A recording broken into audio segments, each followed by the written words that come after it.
Bryce Young pretty much had his best game of his career in terms of just the eye test, but also for the box score watchers that love to hate on his numbers that haven't really been paying attention. He went for over 300 yards for the first time in his career, 2 touchdowns, and almost led a come from behind victory, or excuse me, send the game to overtime against the Packers. And of course, there will be some naysayers that try to say that the Packers defense makes everybody look good and they're just going to hate on Bryce. But the same thing was said about his good game against the Detroit Lions earlier in the year when they said it was just garbage time. And there's been flashes for Bryce. If you've been paying attention, you can see the growth over the last few weeks, especially since Frank Wright has been fired and Thomas Brown has taken over as the offensive play caller. So today we're going to go into the film room and look at Bryce Young's 5 best throws from the game versus the Green Bay Packers, his best career game as a pro. I can't wait to dive into it. Let's go.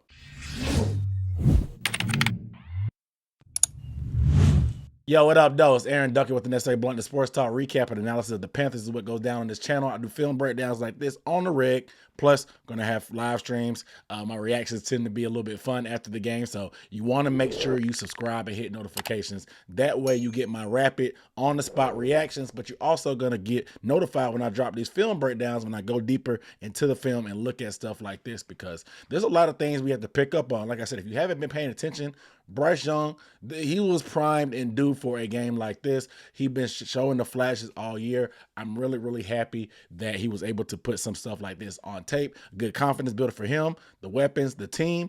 Just good for the fan base in general. So let's go ahead and get into the video. But one more thing, get a video thumbs up if you don't mind. It really helps me out in the algorithm. It shows engagement, and YouTube, when they see a video getting engaged with, they will push it out to more people, and it helps us grow as a community, as Panthers fans, as people that want to keep up with Bryce Young. It's good for everybody involved, so make sure you hit that like button. If you want to show a little bit of love for the hard work I put into these videos, you can leave a super thanks. It's that heart sign with the $sign in it.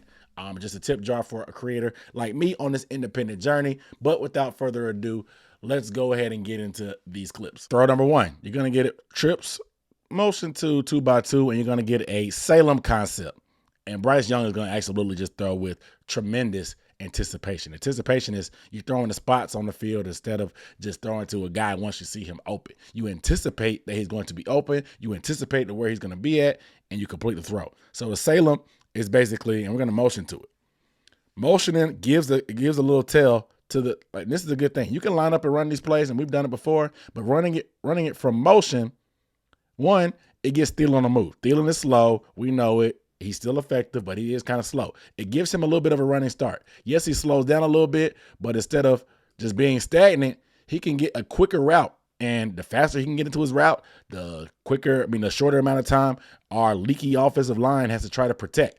So anything we can do to try to facilitate certain things is great. And this is the difference between Thomas Brown and Frank Wright. You can line up and run the Salem concept, and they've done it multiple times, but motioning to it lets Bryce know what kind of coverage. Is it man coverage? Is it zone coverage? The fact that they don't follow him lets you know that what the coverage may be.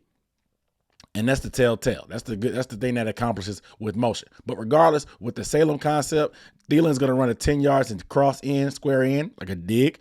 And then Tommy Tremble's going to run a quick short route underneath, about 5 yards, and stop. What you're going to read is the underneath defender. If the underneath defender jumps up on Tommy Tremble, you're going to go to Adam Thielen. If he sits back and drops back on Adam Thielen, he's going to leave the underneath open, throw it to Tommy Tremble. So watch the underneath defender. Underneath defender is going to be number 7. You can already see that he's staring at Tommy, and Bryce is staring at him. He's looking at you, looking at him. And so look when Bryce Young starts to throw. Adam Thielen is still leaning on that cornerback, and Bryce Young, he's winding up the throw. There's literally nobody in the middle of the field, but Bryce Young is winding up to throw it in the middle of the field. This is how you overcome a bad offensive line. If you throw it this early and anticipate, it helps your offensive line have to protect that much less. And look, once the ball is out, he throws a missile. It's out of his hands, and Thielen still hasn't made it. He still has not made it through there. And this defender is still looking at Tommy Tremble. But you can see as he starts to come around, you throw it to a spot. Thielen, you get to that spot that you're supposed to be in, make a play, and get upfield. You'll be able to see with Bryce's eyes from behind on this one because the anticipation here is absolutely ridiculous. So, like I said, you motion to it instead of just lining up into it. That gives a slow guy like Adam Thielen a running start. It's easier to have a running start and get going versus just starting from still, right? Okay, object in motion stays in motion, whatever, something like that. I don't know. But Bryce drops back, and look, he's reading the linebacker. You can see number 7 right here staring at Tommy. And Bryce already knows there's no way he's going to be able to get to this pass because he's too late. He's not even looking at Thielen. Doesn't even know what Thielen's going to do. So as he separates, you can see Thielen barely in the screen. As the hands are winding up the throw, you can see Thielen's barely in the screen. But anticipation. Throws it to a spot. You throw it to a spot and let Thielen go get it. That's crazy. That's crazy. And like I said, you throw it that early and throw it with that much anticipation, it's hard for any pass rush to get to the quarterback. But it's just hard. And so this is what we're going to have to do consistently. This is what Bryce Young does consistently when he has time to throw, and he's a ball placement specialist. And that's special. All right, here's Bryce Young's first touchdown. It's going to be a post route to DJ Chark. But how this happens is beautiful because he threw this same touchdown to DJ Chark versus Detroit. If you've been watching my film breakdowns all year, you will see this sounds like familiar territory. I love that dance right there. But this sounds pretty familiar because it's the same concept. So they're in single high safety, meaning there's one safety in the middle of the field. You can see him. He's close to the Panthers' goal line. So what that means is they're going to run Mingo on a crossing route. What they want to do is use Mingo to influence this underneath coverage and go away from where DJ Chark is. If you draw them to the offense's left, it's going to create a void behind where they left, and you're going to be able to throw to DJ Chark right behind. So the defender number 34 here on the 5-yard line is guarding Mingo, and you have the safety that's going to be help. It's more of a matchup zone. It doesn't really look like man coverage per se, but same concept. It works the same because 34 is going to overhelp on Mingo, and that's going to create a window right behind. You see 34, he's already favoring inside on Mingo because Mingo ran inside to influence that. Stopped it one more time, and look, now that they're inside, there's no way they're going to get the Chark on time. That's 10 yards of open space that Bryce can just lead him there. And it wasn't the best pass, a little behind him, but he put enough heat on it. Since people question his arm strength, he put enough heat on it that is able to get there before the defender can make a play on it, and Chark is able to secure it. So, all right, so let's watch it from this view. I said, watch Mingo and watch the safety. So, and watch Bryce's eyes. Bryce is going to stare at that safety to see what he's going to do. That's the read. If the safety stays in the middle of the field, you're going to have to go to Mingo. Mingo's going to try to beat him all the way to the other side of the field with a crossing route. But if he follows Mingo, which you wanted him to do, you're going to go right behind him in the Chark. So we're staring at the safety, And look, 34, he's supposed to be, his zone is probably here somewhere on the hash. I don't know, hook curls probably, so somewhere here on the hash. And he kind of vacates it because he follows Mingo. Mingo's route, he pushed upfield and threatened him, went on his back hip, made him nervous. And look, 34 turns and runs. And 38 is trying to help as well. And so once Bryce sees that, he knows that he has, look at all this space. He has from the T in Panthers all the way to the R in Panthers on that logo in the back of the end zone. He has all that green turf to throw open Chark. And look, you can't even see Chark on the screen yet, but he's coming. And boom, as he's getting thrown, well, right after he gets thrown, under pressure, Bryce delivers a seed. Two defenders hit him. He threads the needle. What a secure catch by Chark. But like I said, you can see 34 with his hands on his head because he knows he was supposed to be there. But that's how you read the defense. You see what they do, and you go to where they vacate.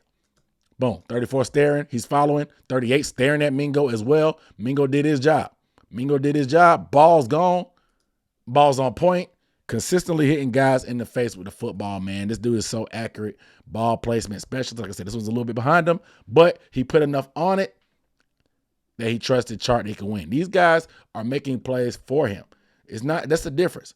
These guys are starting to make plays for him. Bryce is trusting them, and they're making plays for him. It ain't just him having to carry the team and do whatever. These guys are, when he's not perfect, they're doing what they have to do to make him perfect and to make him look good. You know what I'm saying? That's what it's about.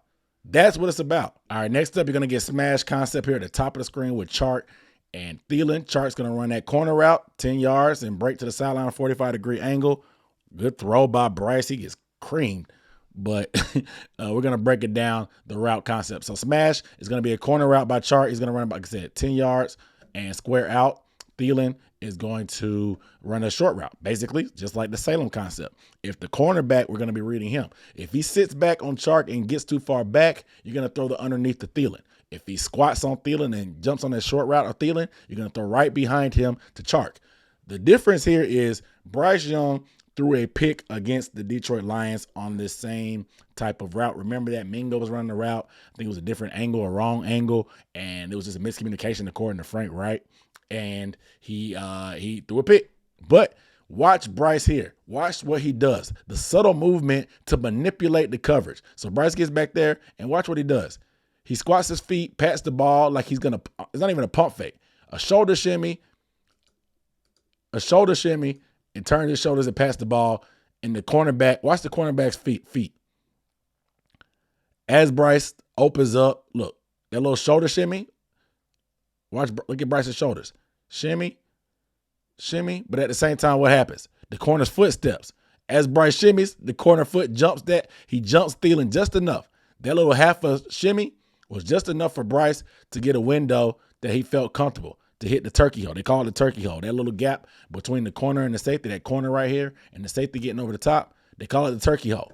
So that little shimmy give Bryce what he needs to do. But instead of Bryce going over the top for the corner and throwing that pick like before, he throws it behind Chark intentionally on that back shoulder. That way it's away from the cornerback. The corner tries to jump and lunge for it, can't get it. He's able to protect himself, even though the guy goes helmet to helmet. Chark secures the catch, man, and he's turned up about it. All right, we're going to watch that shimmy from here one more time. Watch the shoulders. Watch the shoulders. Just that little, it wasn't much. Watch it. Flick the shoulders. Watch the feet sit up. Everybody, they know it's throwing motion. He pats the ball, flicks his shoulders on purpose, manipulates the defense, man. Right there where it needs to be. Right there where it needs to be. One more time. Watch the shoulders. Watch the shoulders. Just that little quick thing is what got the corner to jump that route, and it gave him the window to throw it to the corner. Sorry, Jair.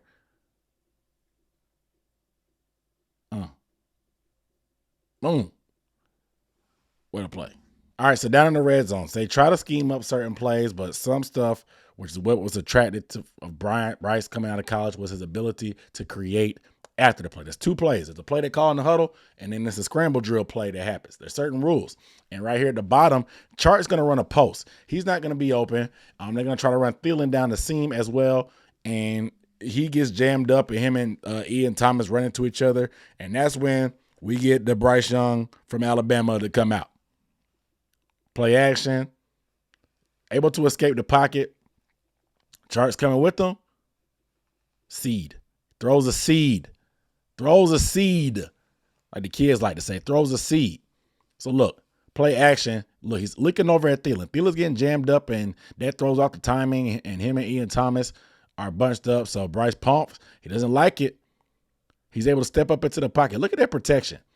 The reason why the interior is so key is look at it. Look how tight they are. Look at Mays, Bozeman, and Gabe Jackson. They're not getting bull rushed. There's not interior leakage in his face because of that. The tackles can do what they want. And this is a good pass pro by Icky up top as well. But the pass pro can do what they want. If there's tackles, as long as they give him a lane to step up into, he's good. He's good. And that gives him able to step up, buy more time, and throws a C. Let's watch it from the back view. Because I want to give one time for the protection as well. Because like I said, with any quarterback, not just shorter quarterbacks, you need that interior protection. Look at Gabe Jackson, 69 right here on the right tackle, right guard. Doesn't get pushed back, doesn't get bull rush, stands his ground. Bozeman comes and helps. Cade Mays does a good job not getting pushed back as well, mirroring his guy. And that allows Bryce to step up into the pocket. It's hard to step up when your guys are getting pushed into your lap. But if they stand tall and stand firm, boom. Rolls out, and look at Chark. Chark runs that post. He's getting grabbed on, but he works with Bryce. Pivots out. That's the scramble drill. That's that second play. This is when the second play starts. Boom. And Chark, like I said, he has a good working relationship with the sideline. That's tough. What a throw. Look when he lets this go. He lets it go. He's ahead of Chark. Good working relationship with the sideline. Right in the bread basket. One step. Drags that toe and gets that knee down. DJ Chark has a good working relationship with the sideline. But look at Bryce. Look at Bryce after the throw. Look at Bryce after the throw. Boom. The look away. The look away. As soon as he sees it caught, he don't even wait for the ref signal. He don't even wait for the ref signal. Like they call him Steph Curry on grass. Steph Curry looks away before he even knows it's good too. But look at Bryce. The walk off. Now that's a swag. Like I said, it may not be Cam Newton and as boisterous as Cam Newton. But look, this dude, he knows how to have fun. That's one of the throws you make, on the celebrations you make after you know you done did something. Like, what's up? What's up? Looking at the sideline, looking at Andy. I don't know who he is. Looking at coaches, looking at Andy. Like, what's up? I got y'all boys. Look at that. Walking off extra cool, man. Once you're having fun, it's a lot easier to have fun. And when you're making plays and things are going good, people are just so about his timid personality. He's soft-spoken. But you can see when things are going right, he's good. It hasn't been a lot to write home about. The offense has not been good. We haven't been winning games. He's not going to be out here cracking jokes and swagging and doing stuff like this when we're getting blown out most games. We're getting beaten most games. But when you have stuff like this going on, man, and it's hard not to get excited. And Bryce Young is definitely excited. All right, last one. The Packers just scored. First play was 18 seconds left. We got to get 50, 60 yards to get into Eddie Pinero's field goal range. Things are looking very bleak. But this changed the whole game because what you're going to get is trips to the bottom of the screen, and you're going to get a tremendous pitch and catch between him and DJ Chark and the sideline. A good working relationship with the sideline. I'm telling you guys, DJ Chark has a good working relationship with the sideline. So what you're going to get is Jonathan Mingo's going to run a deep corner. So he's going to run about 15 to 20 yards and break at a 45-degree angle out.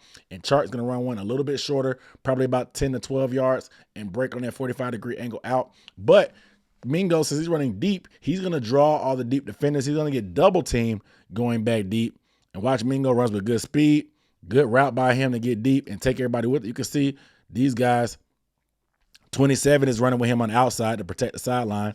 This guy, 34, is running on the inside to protect the inside to help there. But the guy that's guarding DJ Chark has his back to the quarterback.